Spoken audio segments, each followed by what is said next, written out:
식사들 잘 하셨습니까? 아멘. 예, 오늘도 우리 한번 이어나갈 건데, 제가 지난주 말씀드린 것처럼 고린도전서 8장, 9장, 10장이 똑같은 연결이 돼 있어요. 여러분 꼭 기억하셔야 됩니다.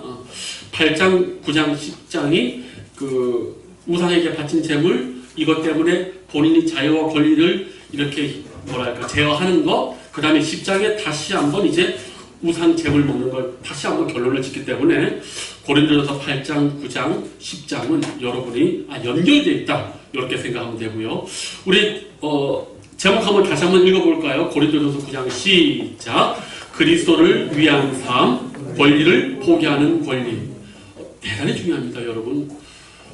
제가 여러분들한테 좀 이렇게 여쭙고 싶은 게 있어요. 뭐냐면, 여러분, 우리 신약 성경을 누가 거의 다 썼죠? 3분의 2 이상을? 사도 바울. 그죠, 여러분?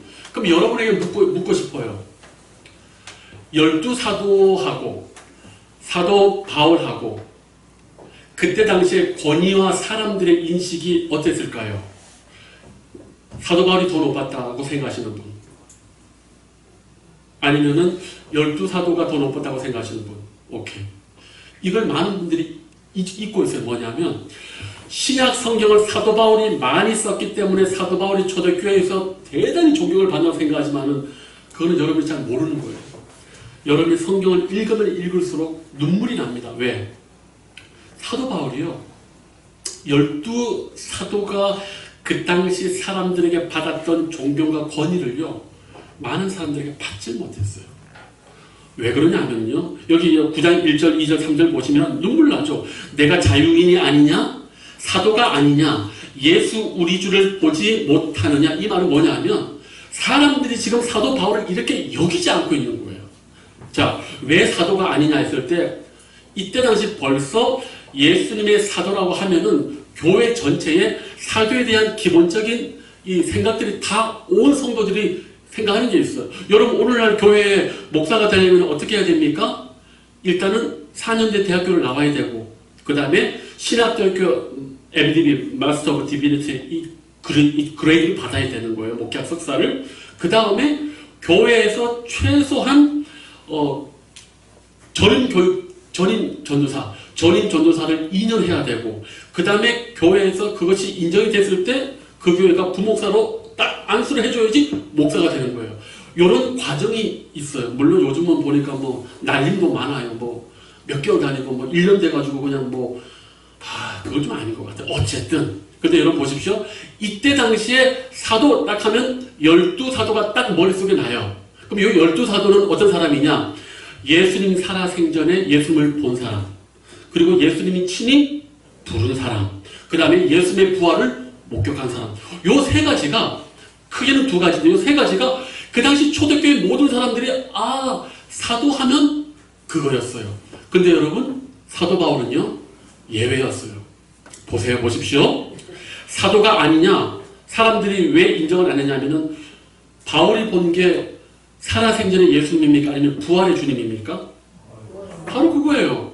이것도 본인만 본 거야. 본인만 본 거야. 그러나 12제자는 예수님이 걸어다니면서 그 12사람을 직접 부르고 한 개 본 거거든. 그리고 부활의 주님까지 봤잖아요. 근데 사도 바울은 우리가 말하는 살아생전의 예수님을 못 본 거예요. 그럼 보십시오, 여러분. 저와 여러분이 환상 체험을 했다. 그건 하나님과 나만의 문제지 객관적으로 사람들이 인정하기가 어려운 부분이에요. 그래서 사도 바울 여기 보니까 사도가 아니냐. 이때 당시 벌써 고린도 교회에 거짓 선지자와 사도 바울을 이상하게 말하는 사람들이 있어가지고 성도들이 벌써 여기서 오염이 돼버린 거예요. 그러니까 여기 사도가 아니냐. 그 다음에 우리 주를 보지 못하였느냐. 그러나 그때 당시 사람들은 부활의 주님을 본 것보다 더 중요한 게 있어요. 육신의 예수님을 본 사람을 더 높이 생각했단 말이에요. 12사도는 여기 들어가거든. 근데 사도 바울은 여기 들어가지 않아요.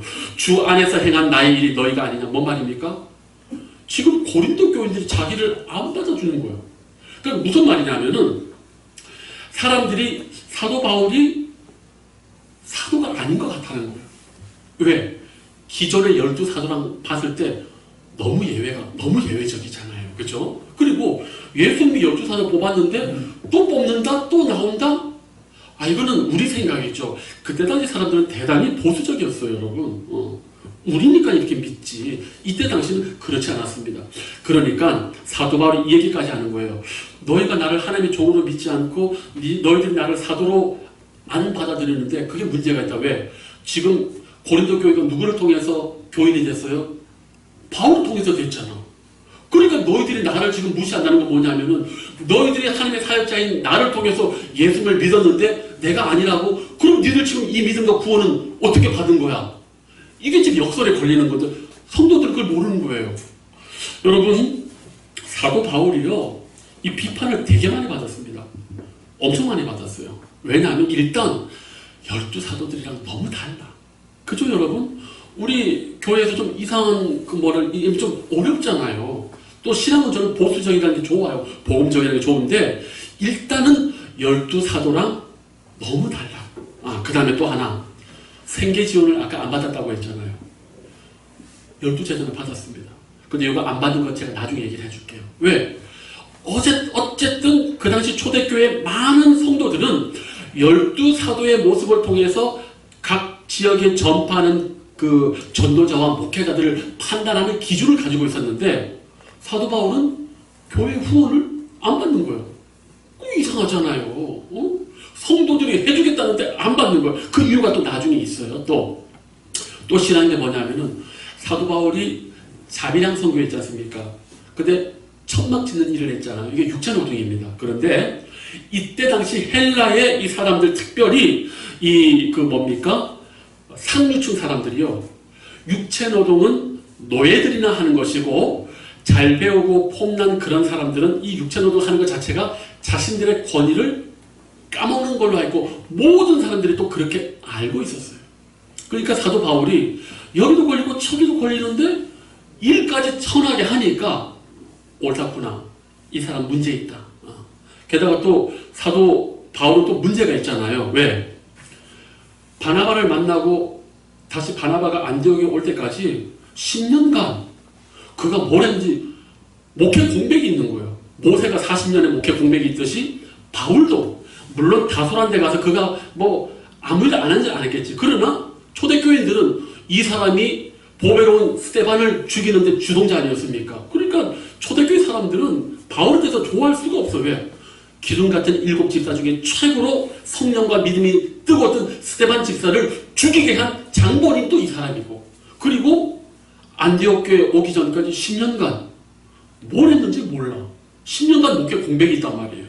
그러니까 사도 바울은 정말 그때 당시 목회하기가요, 일반 성도들의 그 상식에 맞추는 게 대단히 어려웠어요. 그러니까 여러분들이 이 성경을 읽을 때마다 저는 이 9장 1절 이거 보면요, 눈물이 나요. 야, 이런 사람을 내가 사도가 아니냐, 예수 우리 주를 보지 못한 사람들이 인정을 안 하는 거야. 그리고 처음에는 받아들였던 고린도 교인들조차 이상한 사람들이 와서 의심을 하니까 처음에는 의심을 안 가졌다가 지금부터는 안경을 쓰고 의심하기 시작하는 거예요. 사도 아닌 것 같은데? 보긴 뭘 봤어? 부활의 주님 개인으로 본 거지. 모든 사람들이 그거 아니잖아요. 이런 어려움이 사실은 있었습니다. 그러면서 보십시오. 9장 3절에 나를 비판하는 자들에게 변명할 것이 이것이다. 이것을 헬라어를 우리 신약학자들은 또 다르게도 번역해요. 나를 조사한다는 자들에게 내가 설명하겠다. 이 두 개 다 해석이 가능합니다. 아주 사도 바울에 대해서 적대적인 사람들이 너 조사할 거야. 당신 조사할 거야. 이 말까지 지금 고린도 교회에게 나온 거예요. 그러니까 성도들은 괜찮은데 그 성도들 옆에서 자꾸 이 사도 바울의 목회관, 사도관에 대해서 자꾸 이상한 소리를 하는 거지. 그러면 성도들도 들을 때 처음에는 안 그러는데 한 번, 두 번 들으면 그렇게 보이는 거예요. 이게 마찬가지예요. 사도관이 지금 이제 그 얘기를 하는 거예요. 자, 여러분 보십시오. 근데 오늘 우리가 들어갈 겁니다. 자, 1번 문제. 9장 1절에서 27절을 읽어라.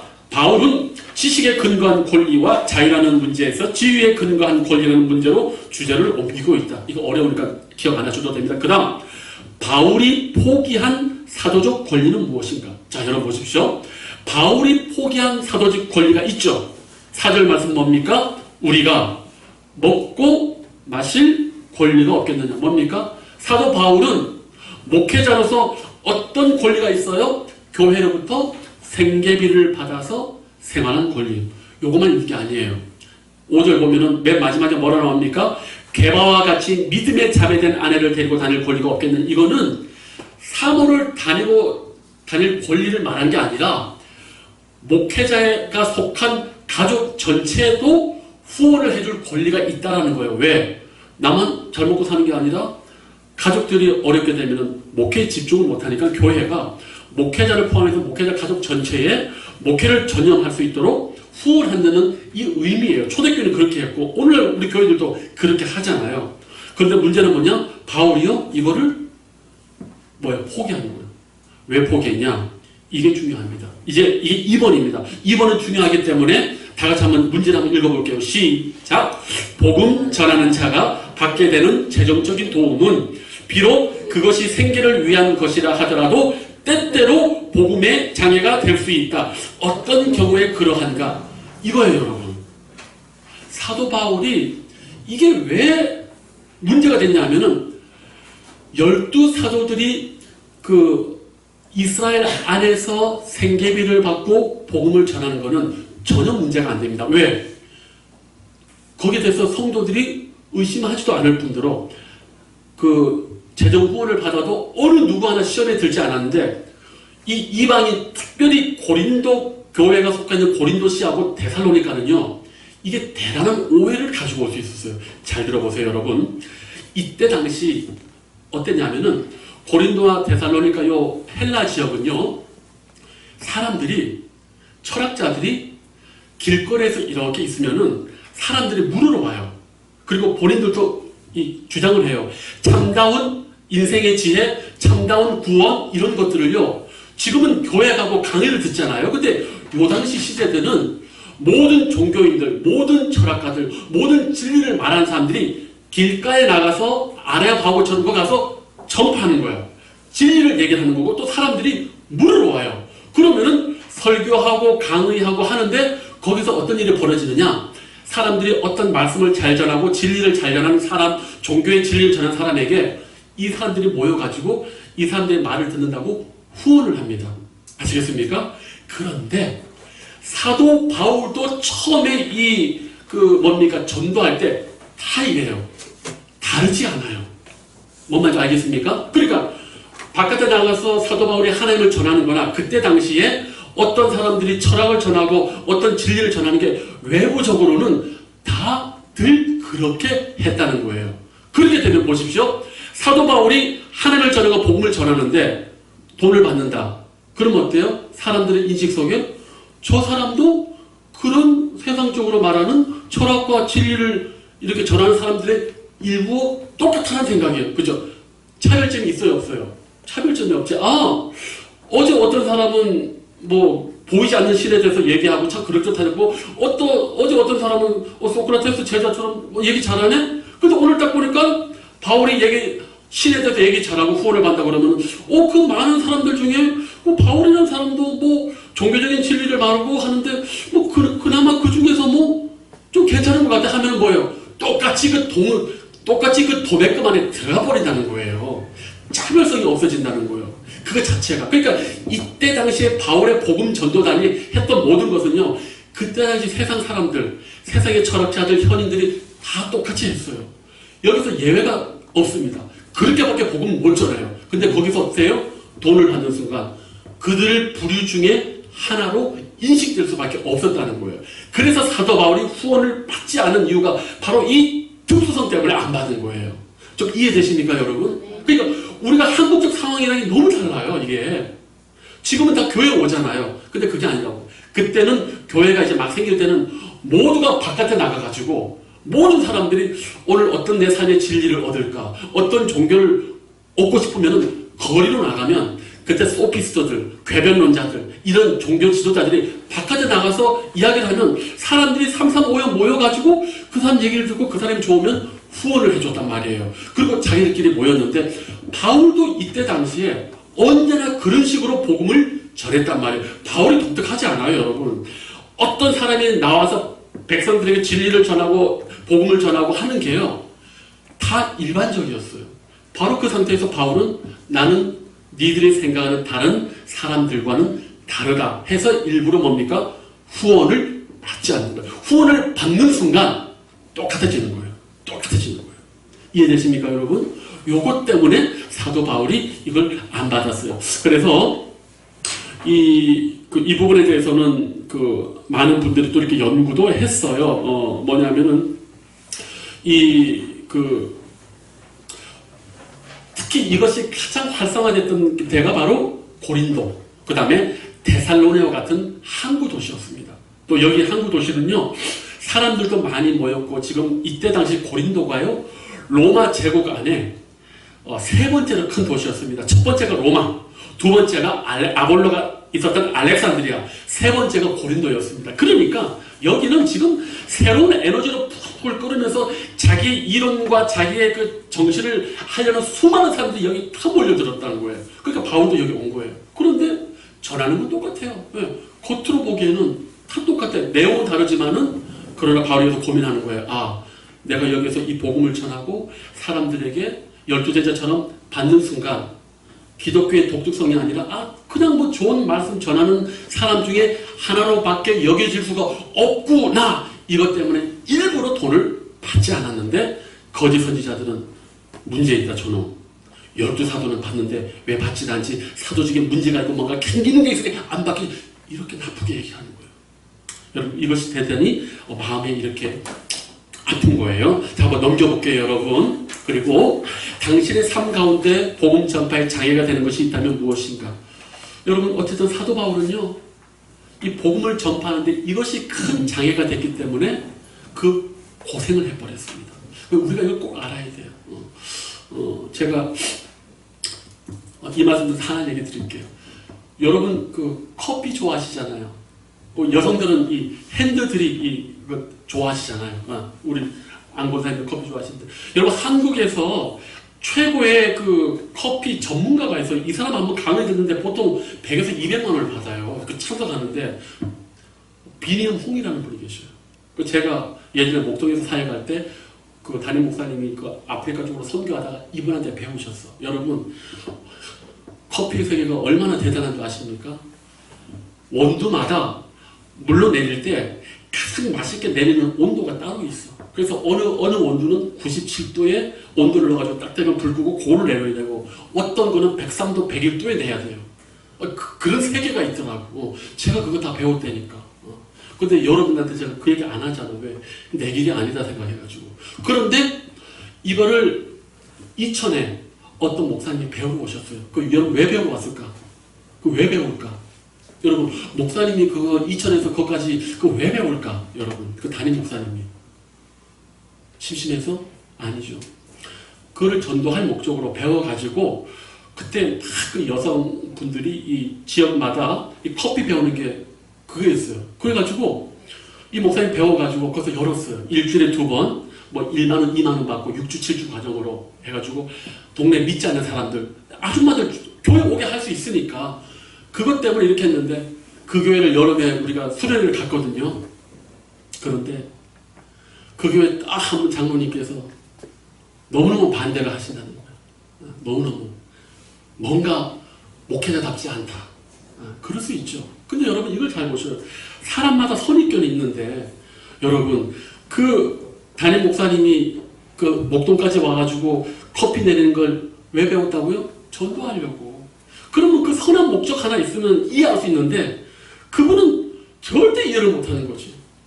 그러니까 이런 것이 안타까운 거예요. 그래서 저도 여러분에게 서로 말할 때, 우리의 목적이 정말 전도가 선하다면 내 생각과는 좀 달라도 그 사람을 좀 이해해 줄 필요가 있어요. 사도 바울이 이 특별히 돈을 안 받고 천막 찢으면서 자기 생계를 이어간다 복음 전하는 이것에 대해서 많은 사람들이 그 깊은 의미는 모르고, 저 사람 문제 있다, 저 사람 좀 목사 같지 않다라고 그렇게 얘기를 했어요. 저는 그것이 좀 마음이 좀 많이 아프고요. 저도 목회를 하면서 어쨌든 우리 성도들이나 우리가 복음을 전파할 때에 분명히 장애되는 것이 각각 하나씩은 몇 가지는 있을 거예요. 여러분, 그럴 때마다 우리가 좀 절제할 필요가 있다. 그게 좀 되게 중요하고 또 한 가지 넘어갈게요. 자, 3번. 바울이 받고자 기대하는 상은 무엇인가? 여러분 보십시오. 15절 한번 보시면요. 되게 놀라운 말이 있어요. 18절. 15절 한번 읽어볼게요. 상반절 제가. 그러나 내가 이것을 하나도 쓰지 아니하였고. 그 다음 18절. 그런즉 내 상이 무엇이냐? 내가 복음을 전할 때 값없이 전하고 복음으로 말미암아 내게 있는 권리를 다 쓰지 아니하는 이것이로다. 여러분 여기 사도 바울이요. 상이 있어요. 근데 이게 너무 우리를 의아스럽게 합니다. 뭐냐면은 내 상이 무엇이냐? 18절. 내가 복음 전할 때 값없이 전하고. 여러분 우리 복음 전할 때 부담스러워요? 안 부담스러워요? 부담스럽죠? 근데 사도 바울은 자신이 이러한 권리를 다 희생하고 버리면서까지 상이 있대요. 그 뭐냐면은 복음을 꺼리낌 없이 전하는 그 자체가 자기의 상이래요. 여러분 너무 놀랍지 않습니까? 우리는 다른 사람에게 교회 갑시다. 예수를 믿읍시다. 별로 우리는 가치를 두지 않잖아요. 근데 사도 바울은 나는 다른 사람 필요 없다는 거야. 내가 돈을 받지 않고 오해받지 않고 그리스도의 복음을 이 영광스러운 복음을 전하는 것 자체가 상이라는 거예요. 그러니까 지금 사도 바울과 우리는 이 복음에 대한 개념이 다른 거예요. 우리는 누구에게 복음 전할 때 부담스럽고 좀 눈치 보이는데 사도 바울은 그게 아니라는 거예요. 내가 예수 그리스도가 생명의 구주라는 이 사실을 꺼리낌 없이 오해 없이 어떤 사람에게 전하는 그 자체만으로 자기는 상을 다 받았다는 거예요. 이건요 여러분 너무너무 우리 자신을 돌이켜보게 합니다. 아니 뭐 이 말씀 하나 전하는 게 이렇게 대단한가? 사도 바울은 대단하다는 거예요. 사도 바울은 내가 그냥 이 생명의 복음을 꺼리낌 없이 오해 없이 전할 수 있다는 이 자체가 내가 받은 상이다. 이게 오늘 우리 사도 바울이 우리에게 이렇게 뭡니까? 도전하는 거예요. 그러니까 우리가 성경을 이렇게 봐도요. 사도 바울이 생각하는 거하고 우리 생각이 좀 차이가 많이 나죠. 우리는 이 위대한 복음이 부담스럽고 말하는 것도 부담스러운데 사도 바울은 그것 자체만으로도 너무 영광스럽다는 거예요. 이렇게 되면 우리가 우리 자신을 한번 돌이켜볼 필요가 있습니다. 그러면서 그렇게 할 수가 있는 이유가 뭐냐? 이 사도 바울은요, 이 복음을 전할 때 자기가 후원을 받고 뭘 하면서 복음을 전하면은 이 복음이 순수하게 전해지지 못하고 어떤 색안경에 끼워지기 때문에 그런 걸 다 제거하고 오로지 순수하게 전파될 수 있는 그 한 가지만을 위해서 그가 이렇게 대단한 자부심을 가지고 있었다라고 이렇게 여러분 꼭 기억하셔야 됩니다. 자, 그리고 5번 한번 읽어볼게요. 바울은 어떻게 그리고 왜 자신이 원하는 생활 양식대로 살 수 있는 자유를 포기하는가? 여러분 잘 보십시오. 우리가 지금 8장에서 어떤 논의가 있었어요? 고린도에서 지식이 있다, 믿음이 강하다고 하는 사람이 신전에 가서 그 페스티벌 잔치집에 가가지고 막 이렇게 먹잖아요. 그래서 사도 바울이 인정하는 거예요. 우상 아무것도 아니야. 먹을 수 있지. 우상의 제물 아무것도 아니야. 예수님 말씀하셨잖아요. 먹는 것은 사람을 더럽게 하는 게 아니라고. 먹는 거는 입으로 다 뒤로 나온다고. 우리 여기서 나오는 게 더럽게 한다고 했잖아요. 그러니까 분명한 거예요. 이 강한 자들이 말하는 우상 아무것도 아니니까 상관없고 우상의 제물 아무것도 아니니까 우리 돈에 영향 미치지 않는 거 맞다. 맞아요. 근데 사도 바울이요? 그런 권리와 자유가 있음에도 불구하고 왜 안 했다고요? 나의 그 모습을 통해서 믿음이 약한 자가 실족할까 봐. 실족하는 것 때문에 안 했다는 거예요. 여러분 여기서 이게 되게 중요한 게 나와요. 뭐냐면요. 저와 여러분의 믿음이 있다고 하면서 우리가 담대하게 행할 수 있지 않습니까? 근데 사도 바울의 표현으로 말하면 혹시라도 저와 여러분이 그러한 모습으로 신앙생활을 하다가 물론 하나님에게 죄는 되지 않아요. 율법적으로. 그런데 그런 내 행동을 보고 어떤 사람이 시험 들었다. 그가 구원을 못 받았다. 이거 사도 바울은요. 대단히 심각하게 여깁니다. 얼마나 심각하게 여기냐면 나중에 제가 말씀하겠지만은 여러분 보십시오. 우리 8번 한번 읽어볼게요. 8번 한번 읽어볼게요. 다 같이 시작. 당신이 버림받지 않고 승리의 면류관을 얻을 수 있도록 당신 자신을 좀 더 엄하게 절제하게 해달라고 하나님께 구하라. 여러분 27절 말씀 다시 한번 여러분 9장 27절 너무 중요합니다. 한번 읽어볼게요. 시작. 내가 내 몸을 쳐 복종하게 함은 내가 남에게 전판 후에 자신이 도리어 버림을 당할까 두려워함이로다. 여러분 좀 이상하지 않아요? 지금 사도 바울이 여러분 이 27절 말할 때 두려움이 있습니까? 없습니까? 대단한 두려움이 있어요, 여러분. 사도 바울이요 그런 삶을 살면서 불구하고 내가 버림을 받을 수 있는 케이스가 있다는 거예요. 그게 뭐냐면은 바로 그겁니다. 아까 말한 것처럼 내가 자유와 지식이 있는데 내 자유와 지식과 권리를 가지고 내가 막 사용했을 때 바로 거기에서 상처받고 그리스도를 믿지 않고 도태되는 그 영혼에 대해서는 내가 하나님의 심판 앞에 갔을 때 버려줄 수 있다는 두려움을 가지고 있는 거예요. 지금 이게 대단히 무서운 겁니다. 이게 대단히 무서운 거예요. 저는 진짜 이 말씀 준비하면서 제가 목회 사역 가운데에 특히 청년부 때 회개를 했어요. 뭐냐면 그때 목회를 할 때 권위 있게 해야 된다고 우리 워낙 그 어른들이 그렇게 얘기를 해가지고 청년들이 날 되게 힘들어했었거든. 그렇게 해야 된다고 해가지고 했는데 요즘 청년들이 교회 안 나오는 이유가 조사를 해봤어요. 청년부 담당 교역자들이 대단히 권위적이어가지고 절대 교회 안 나온다는 거예요. 시대가 바뀌었어요. 근데 여러분 보십시오. 사도 바울이 지금 무슨 말을 하냐면은 이게 그거예요.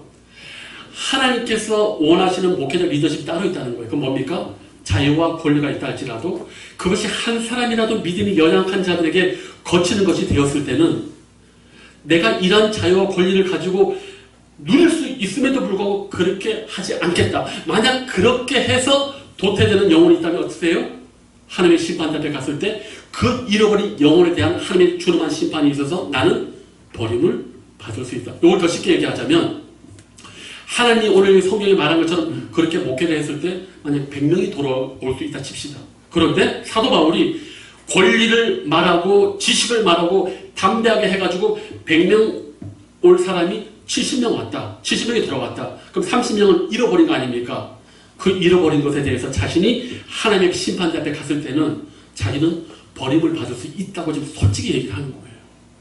그래서 우리가 교회 안에서 함부로 못하는 이유예요. 제가 여러분들에게 함부로 하지 않는 이유라고요.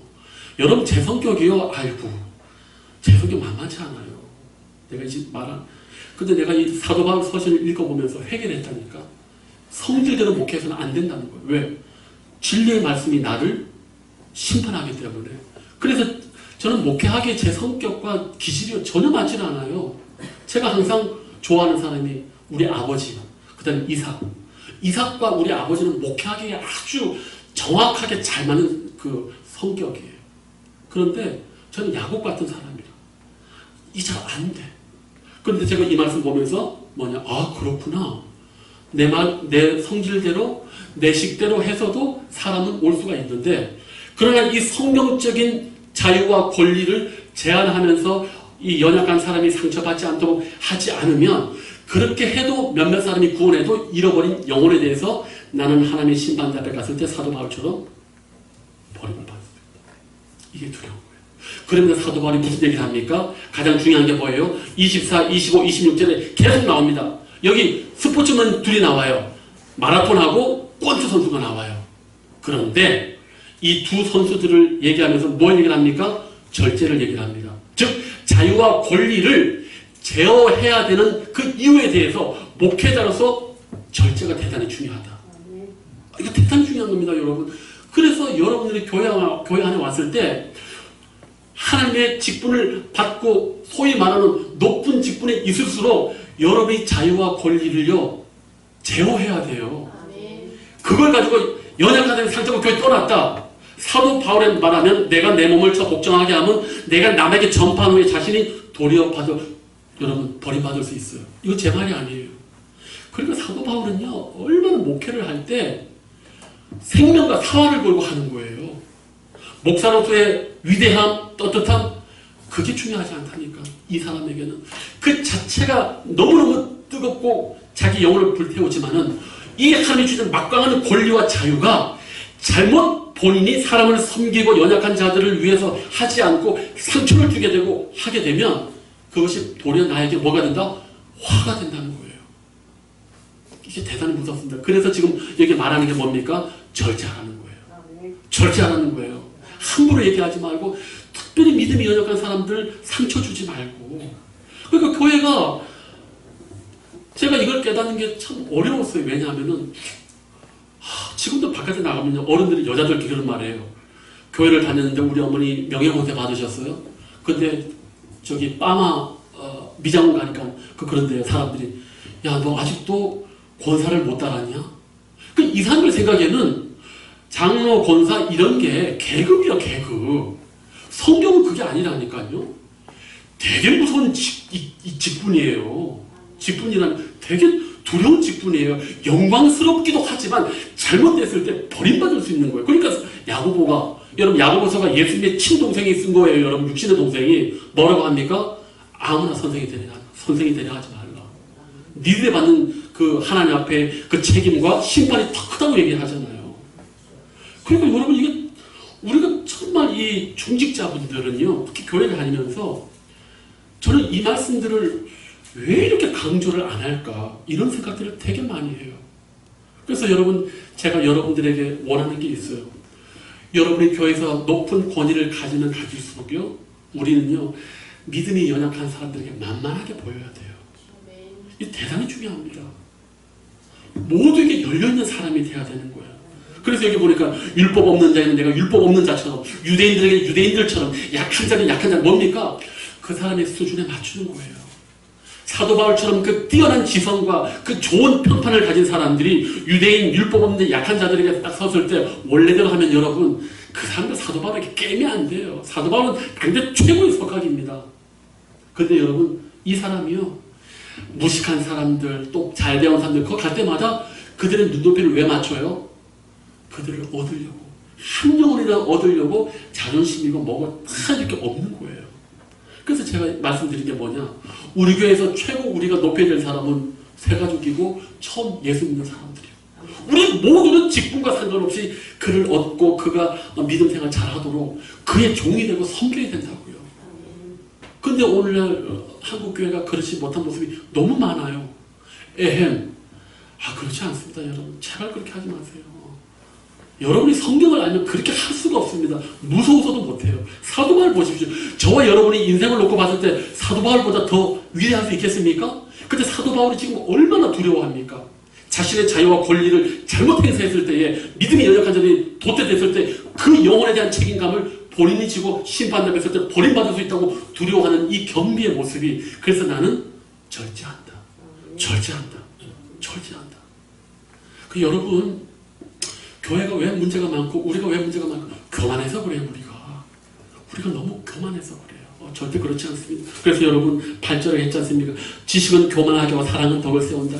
만일 누구든지 무엇을 아는 줄로 생각하면 아직도 마땅히 알 것을 알지 못하는 것이다.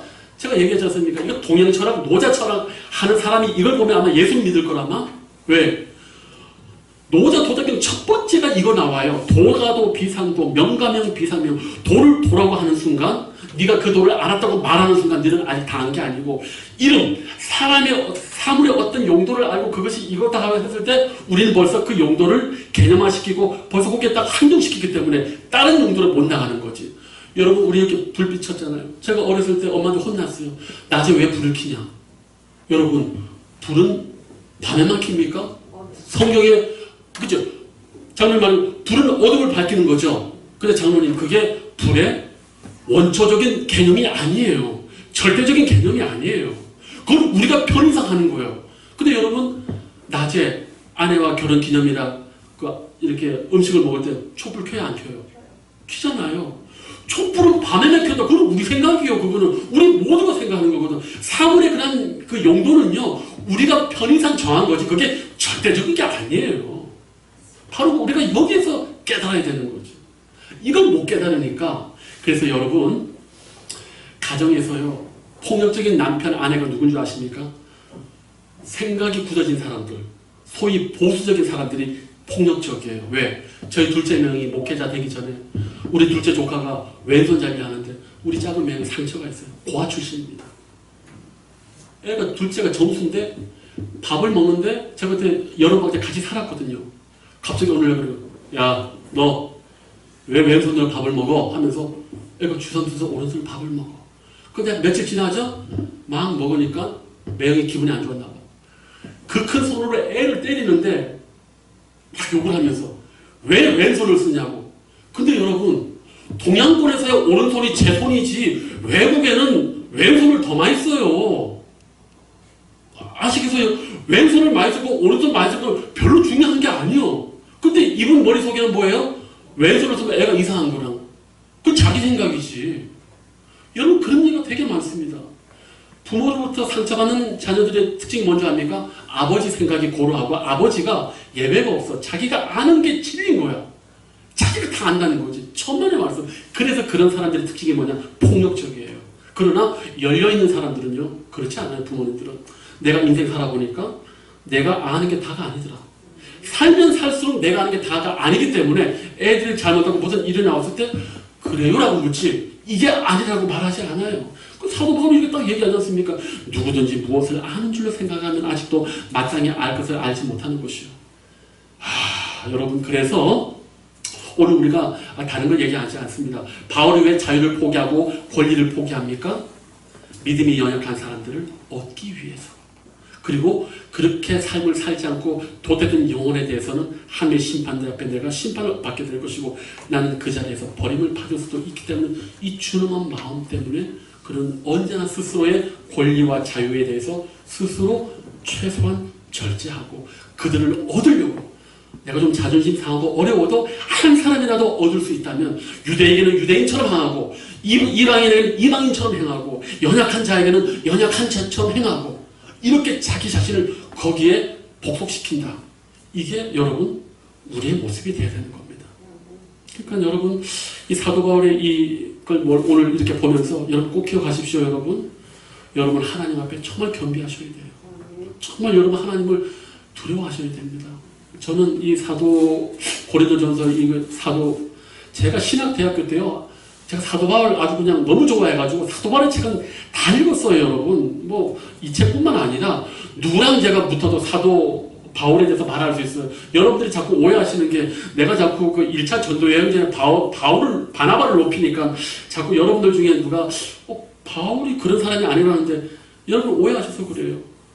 바울이요 얼마나 대단하고 얼마나 위대한 사람인지 앞으로 제가 이 강의하면서 제가 배웠고 제가 영광을 보여드릴 텐데 여러분 이거 볼 때마다 정말 사도 바울은 너무 위대하다. 그러나 초대교회 때 사도 바울은 12제자들의 명성과는 그에 따라가지 못할 정도로 대단히 사람들의 인정을 받지 못했고 고난이 되게 많았다. 그게 사실은 저를 제일 마음 아프게 합니다. 사도 바울이요 12사도에 해당되는 그 권위만 좀 받고 인정만 받았어도 이렇게까지 고생을 안 했을 텐데 사도 바울은 너무너무 고생을 많이 했습니다. 그래서 여러분 우리가 앞으로도 이 고린도전서를 이렇게 배우면서 사도 바울이 얼마나 하나님 앞에 헌신했다는 거 기억하시고 나도 바울처럼 한 사람이라도 얻으려고 내 자유와 권리를 포기하고 어떻게든 한 영혼이라도 살리려고 애를 쓰는 이 사도 바울의 이 도전적인 삶이 저와 여러분에게도 좀 감명을 줬으면 좋겠습니다. 네. 기도하겠습니다. 아버지 하나님 감사합니다. 사도 바울이 자신의 권리를 포기하고 자신의 자유를 포기하면서까지 얼마나 복음을 사모했고 복음 선포를 귀하게 여겼고 그리고 그에게 맡겨진 연약한 자들을 구원시키기 위해서 애쓴 걸 보게 됩니다. 주여 오늘 우리가 하나님 앞에 귀한 직분들 많이 받고 은혜를 많이 받고 있는데 혹 우리가 자고하지 않고 너무 자랑하지는 않았습니까? 그러나 주님 우리의 잘못된 자유와 권리의 행사로 말미암아 정말 연약한 자들이 주님 앞에 돌아오지 못한다면 정말 사도 바울이 말한 바 내가 남에게 전파한 후에 자신이 도리어 버림을 당할까 두려워함이로다. 이 겸비에 마음을 더해 주셔서 좀 더 절제하고 좀 더 다른 사람을 더 헤아리며 좀 더 그들을 위할 수 있는 겸허하고 겸손한 주의 종들 다 되게 하여 주시옵소서. 이제는 우리 주 예수 그리스도의 은혜와 하나님 아버지의 사랑하심과 성령의 감화감동 교통 충만하심이 오늘 사도 바울의 이 종과 같은 이 겸비한 모습을 보고 나도 그렇게 살기로 다짐하는 사랑하는 주의 종들 머릿머리 위에 이제부터 영원토록 함께 없시기를 간절히 축복하옵나이다. 아멘.